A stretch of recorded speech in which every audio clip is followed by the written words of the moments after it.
1. When the COVID shutdown began, I started working on a genealogy project.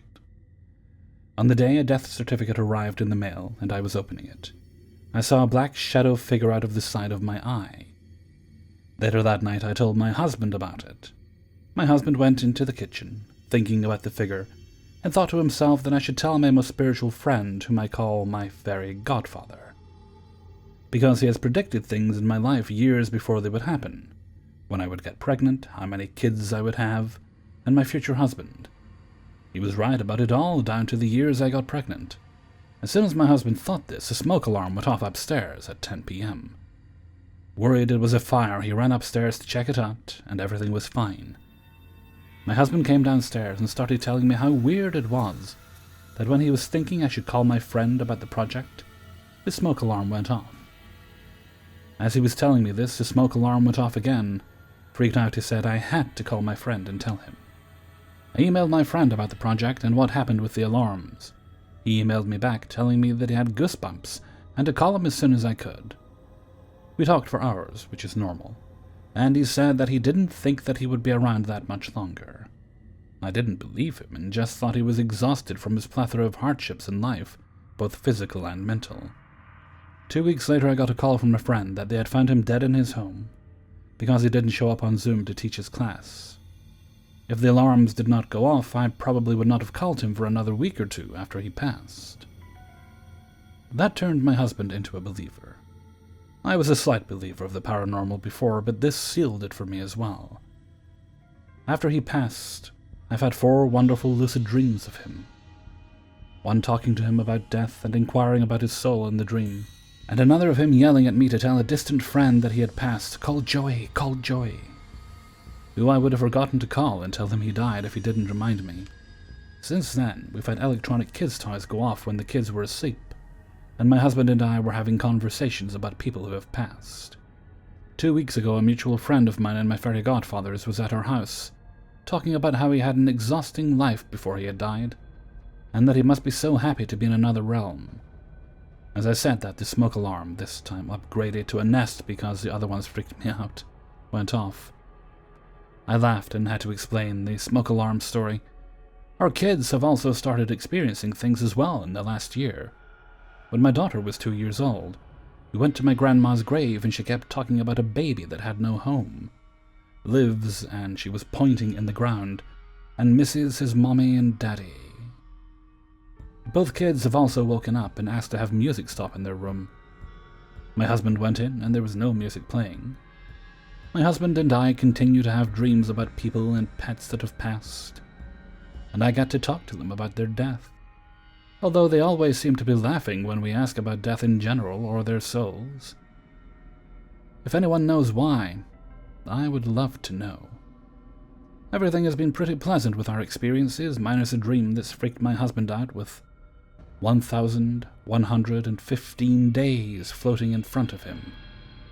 It would make it March 6th, 2024. Hopefully something good and not bad. 2. My story takes place in the late 1990s in upstate New York. I lived in a 1-floor house in a typical neighborhood out in the countryside. Growing up, I've always been the kind to be skeptical of any potential paranormal occurrences, looking for any explanation. The only times in my life where I've ever felt a strong sense of not being alone, or had strong feelings of being watched, was in my first house as a child. This was your usual 1-story house. Imagine any generic layout. I lived here from birth until I was about 11 years old. While living here, I had this natural fear of something beyond my reach, beyond my conception and perception. That something was there in the corners of the rooms, whether it was night or a sunny day. Like any child, I would ramble on about different topics and things, including fears and what would scare me. Given this, my parents made attempts, as many of ours did, to screen any movies or media that would depict horror. It wasn't until early teenage years onward that I would consume paranormal media. I believe this to have given me a reasonably clean slate of not having too much external influence on my impressionable young mind. The uneasiness was just a part of typical life to my knowledge, and just grew to accept it as a norm. One series of recurring events is something that has stuck with me that I remember to this day. Around 7 to 9 years old, I shared a room at the end of the hall with my older brother. We would trade off on who goes in the top and bottom bunk in our bed. Being as I was, I naturally tried to always fight for the top row, just feeling overall safer and less vulnerable. In our room were sliding mirror closets that spanned a good portion of the wall, diagonal to the bunk bed. Something about this staring into your reflection in that mirror never quite felt comfortable to me, but life just carried onward. Eventually, at some point, things took a strange turn. I'm not sure exactly where this began, only that multiple instances and occurrences took place. Sleeping in that room, I remember laying down and then waking up in the middle of the night. Upon doing so, I felt that I was being compelled to walk over to the sliding mirror door and lay down in front of it, curled up in the fetal position. It is hard to describe, but the feeling felt like an adult was instructing me to do something, and as a kid, I had to listen whether I liked it or not. So I would do this and keep my eyes shut, as I was afraid but unable to resist the commanding feeling. What would occur next is something that has affected me to this day. My eyes shut, in the fetal position, I would lay there, not facing the mirrored closet. Next, I would hear the closet door slowly opening. Then, without a further sound, I would feel weightless. In this motion, I would feel like I was being cradled and rocked back and forth slowly. Eyes still shut, I would attempt to try and sleep, but generally could not out of fear. Eventually, I would be back on the ground and, with eyes mostly shut, would find my way back to either the top or bottom bunk in the darkness. This would continue to happen on and off. One night I remember the usual happening. I woke up, climbed down the ladder of the bunk bed, went into my usual position. Soon enough, the cradling began, but this time I had enough curiosity to open my eyes. Ever so slightly I did open them to small slits. I took a moment for my eyes to intake the darkness and moonlight coming through our window. I was facing towards the bunk bed while being rocked. I saw my brother sleeping in the bottom bunk. I looked down towards the right to see if I could view the arm who was holding me. It was a solid black arm with a hazy, misty aura on the edges. Fearing it would know that I was gazing upon it, I closed my eyes again, waited for it all to stop, and fell back asleep. That was the last time it had occurred, and I haven't told anyone about it, because it seemed like people would find it too outlandish to discuss in open conversation. After a few months, I got my own room down the hall and things stopped.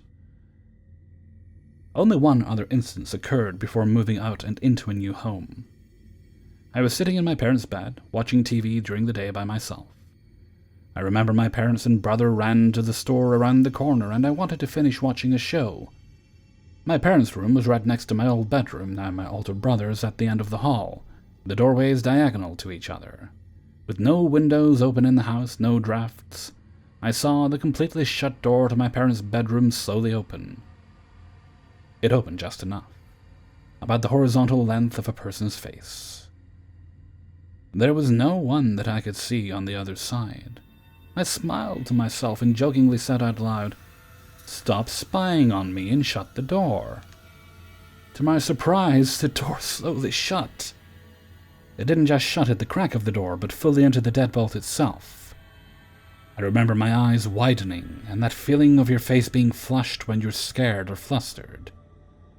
Fortunately, we moved to a new house not long after this. I only began to think more heavily on this after hearing about shadow people and the Hat Man. Not only this, but I moved into an apartment with a sliding glass closet, and it sparked up memories again. I then began to realize that all my life, I have always had the same specific fear in any place I've lived. I worry about being watched, and hate walking into dark rooms, even to turn on a light for fear of seeing a dark shadowy silhouette out of a corner. Thinking back on that house, I cannot say for sure what happened, but can only speculate. I ask myself, was the house haunted? Could it have been a friendly spirit cradling a child or a malevolent being seeking to do some kind of harm? Maybe it was one of my parents routinely rocking me asleep, although with me being a light sleeper I doubt this.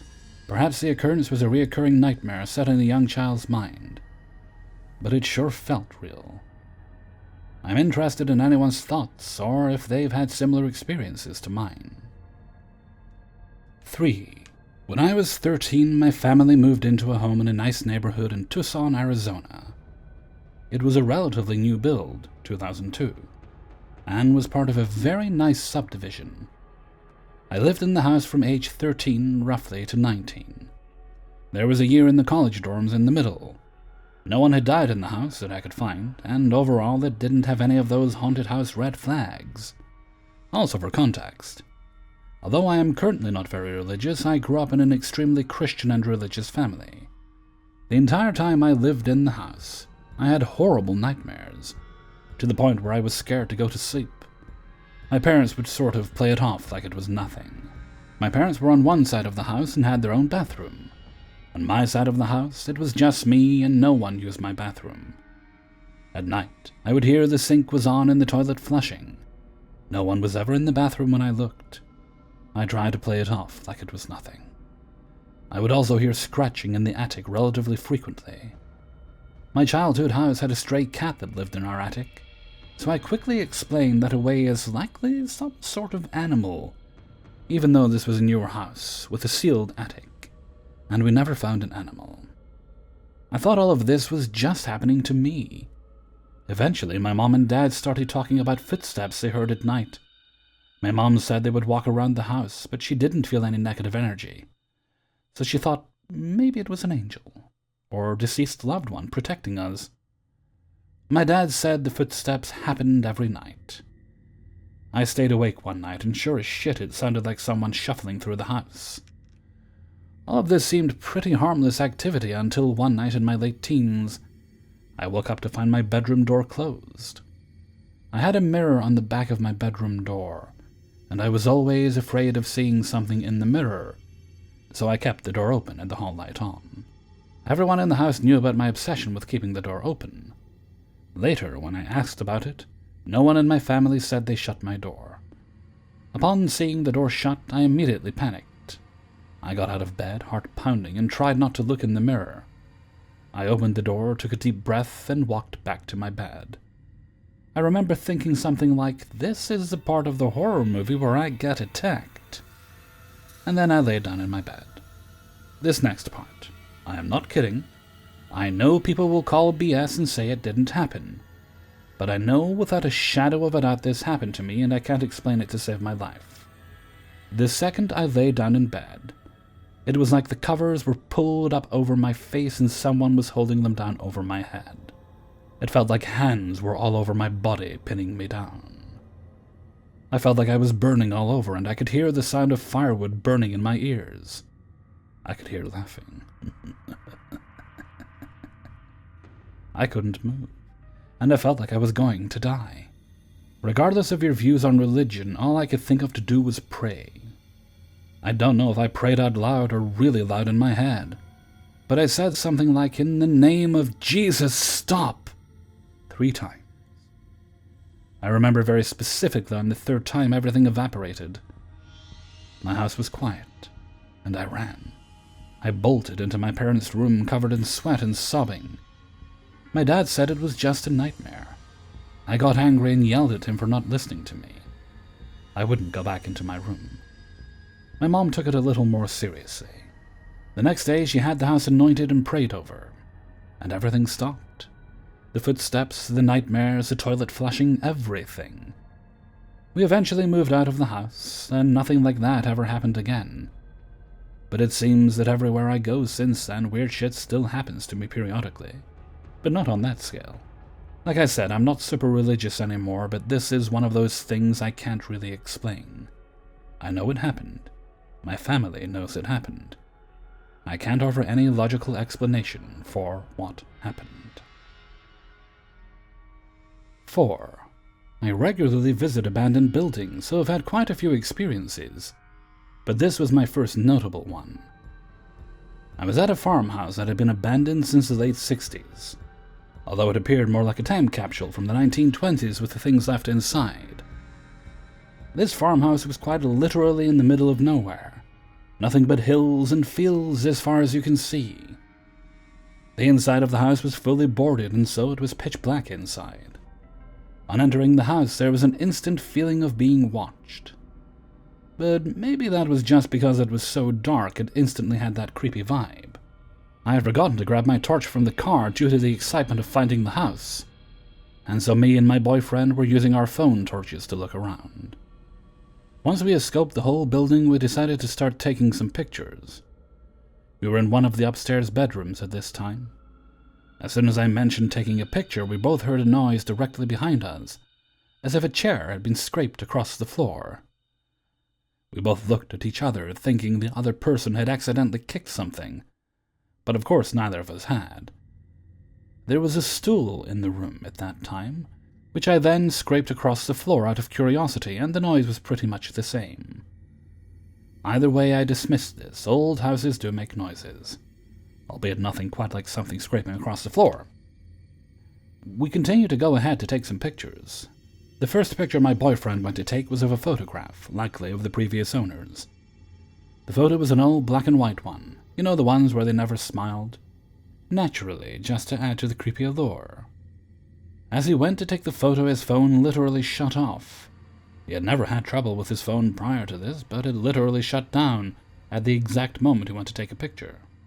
At this point, I started to panic a little bit, and with my phone now being the only source of light, I thought it best that we leave whilst he tries to fix his phone.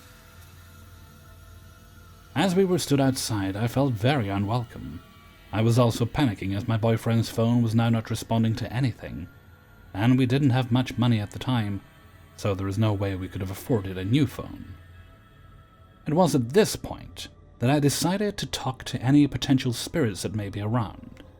I explained the circumstance of us not being able to afford a new phone, which is hilarious now that I think about it, and apologized if they felt I had invaded their privacy. I then asked if they could fix the phone. After at least 10 minutes of trying to fix the phone, as soon as I asked them to fix it, the phone immediately came back on. After we did, we decided to go back inside. This time around, being inside felt completely different. I felt almost welcomed this time, but only to explore downstairs. When I looked upstairs, I felt sure there was something looking down at me, almost as if they were sure I would not return upstairs. This could all be a series of freaky coincidences. Or maybe there were previous owners still there who were very protective of their home. This place has become more popular in recent years, and many of the personal items of value in the home have been stolen, so it would explain why they wouldn't welcome visitors. I would be interested to hear your thoughts about this. 5. I'm skeptical. Paranormality is not something I study or discuss outside of entertainment. However, something happened in 2009. It was a bizarre physical manifestation that I never found a reasonable explanation for. I live in the countryside of Brazil. It's not exactly countryside because we have some big inland cities here.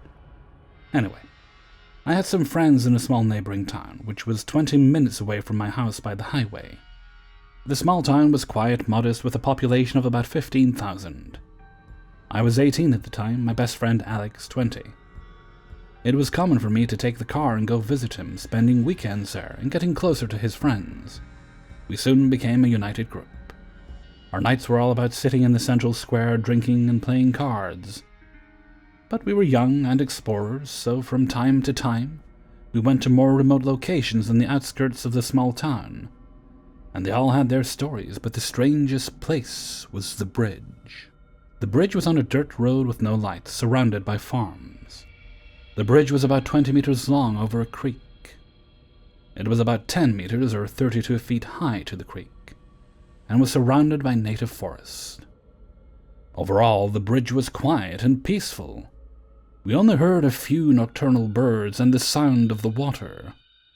But the place was warm, strangely warm. If it was winter, it was more noticeable. The thermal sensation made us take off our sweaters when we reached the bridge. There were many urban legends among the young people about the bridge and its road. From the group of friends, at least 2 couples said they tried to stop the car at the bridge to have some intimacy, and were interrupted by shadows, loud conversations, laughter, or other inexplicable events. Two factors contributed to the promotion of these legends. Two places near the bridge, an abandoned slaughterhouse and a crossroads. The crossroads were an offering place for an African-based religion. It was located after the bridge, a few kilometers away. Metals reflecting the car's headlights could be seen in the distance. These metals were gallons of paint with animal blood, a very common ritual. If you want to know more, I recommend searching Google for candomblé, or Umbanda. The slaughterhouse was located before reaching the bridge. It was an abandoned and open place, so we went there a few times to explore. In the slaughter tanks there were still bloodstains encrusted on the tiles. We always visited these places at night, in a group of 10 people or so. It was fun. We laughed a lot at the legends and always stopped at the bridge to talk. The road might not be very friendly, but the bridge was a peaceful and quiet place. We sat on the edge of the bridge, with our feet suspended, and talked about life and plans, while the moon and the open sky brightened our faces. I have great memories of that time. Anyway, I have some strange stories about the place, but one in particular gives me chills when I tell it. When I turned 19, I was accepted into a university. I was moving out of state and was in a farewell mood. Alex and I were close and talked a lot about the future. It was a Wednesday. He called me to ask me if I wanted to go visit him. I took the highway and soon arrived in the small town. I picked Alex up from his house and was decided not to go to the central square, because we would end up meeting more people and we wanted to be alone. So we decided to go to the bridge and have some privacy. So far so good. We stopped the car, walked to the middle of the bridge, sat with our legs hanging over the creek and talked. It was a very clear night. The warmth of the bridge was cozy, and we were easily distracted by our thoughts. Until we heard a noise in the surrounding forest. It sounded as if an animal had tripped and rolled a few meters into the creek, but without splashing into the water. We looked around, saw nothing, and soon forgot about it. While Alex was talking about his relationship with his girlfriend, I began to notice a figure in the middle of the creek. At first I thought it was the moonlight reflecting off the water, because it was white, but it was more defined, human-shaped, and it was waving its hand at me. I interrupted Alex and asked, "Dude, I don't know if it's in my head, but do you see that thing in the middle of the water?" "I thought it was just me. Let's get out of here." We quickly ran to the car and sped off into the small town. The car had some dew on it. As the dirt from the road started to collect on the glass, we saw a handprint right in the middle of the windshield. As we were used to some strange things on the bridge, despite the shock, the situation did not shake us up as much, so we decided to stop in the square to talk about what had happened. I parked the car, and we sat down almost next to it. Suddenly, the car's blinker turned on by itself. I looked at the car and couldn't see anything inside. The windows were completely fogged up. From the alarm control, I unlocked, locked, and tried various combinations to turn off the blinker. After all, I might have accidentally activated it in my pocket, but nothing worked. I decided to open the car, and then noticed that the blinker button was pressed. The interior was warm, as if someone was breathing. The windows were completely fogged up, and the blinker button was down. Alex and I stared at this situation for a few seconds, when he offered to let me sleep in his house. I didn't have the courage to drive alone. The next morning I went back to my house. I had a lot to do, and because of that I forgot all about the event. On Friday of the same week I was alone in the study playing something on the computer. It was around 7 p.m. when I heard the front door opening and closing, and my mother announcing that she had arrived. I shouted, "Okay, I need to talk to you," and went to meet her. But when I got to the living room, the lights were off. I went to her bedroom and nothing either. I thought it was my imagination and went back to the game. I heard my mother again, and this time it was her. We talked, and she left for the gym. I went back to the computer, and after some time I decided to go to the kitchen to get something to eat. When I got there and turned on the light, there was a tall, slender, seemingly floating woman standing in the middle of the kitchen staring at me. I couldn't see her face very well. My vision was blurred with fear. Her hair was black and long, spread out on the floor. Her skin was extremely pale, and she appeared to be in a white dress. Not sure, because her hair and the dress seemed to blend together. Anyway, I was stunned, walked backwards, and leaned against the wall. When I looked again, she was there, but floating out of my field of view. I never saw her again. I come to the end of this story feeling an intense chill running through my body. I love horror movies and entertainment that scares me. But this happened to me, so the feeling is different. Since 2009, I haven't been able to explain what happened. I only know that I don't want to see it again, but every time I tell this story, it feels like I might get an unwanted visitor. Hey everybody, Hellfreezer here, and thank you very much for listening to 5 True Paranormal Stories. Episode 200... Can you tell I'm buying time while I check the episode number? I'm professional. And 31. And thank you very much to everybody who allowed me to use their stories in this video. Any shout-outs? Nope, not this week. I think there's one for next week, though. Oh, I have to remember I have a birthday thing to record for tomorrow. I have to remember to do that tomorrow. I think there's another one a couple of days after. Anyway. Anyway, Adventures in Hellfreezer Land. My work keyboard, which is a Logitech K800. Very nice keyboard. Super duper pooper fancy, because I am a super duper pooper fancy person. Really good, cordless, lights up in the dark, because I generally like to record a lot of the time at night, and it's just more comfortable if I just have the light from the screen, so the illuminated keyboard, really good. Also feels quite nice to type on. Problem is, the way this keyboard is made is the clips that connect the keys to the board. Pretty flimsy, especially for the price they charge for it. Oh, I've also heard that they're still making it, but they've also modified the battery compartment now to make it even worse, because I can replace the batteries in this one and put new rechargeables in when there's an issue with them. Can't do that with a new one. You'd probably have to take it apart, I'd imagine, which is annoying. But anyway, so what I had to do, and I've had to do this before, is to buy the little replacement clips when they break, because they do break, is you can buy them and they'll cost you anywhere up to like $5, sometimes more for one single clip, which is just a little bit of plastic, really. Because people are quite frankly... Okay, I won't say rude words, but they're charging more than the clips are actually worth.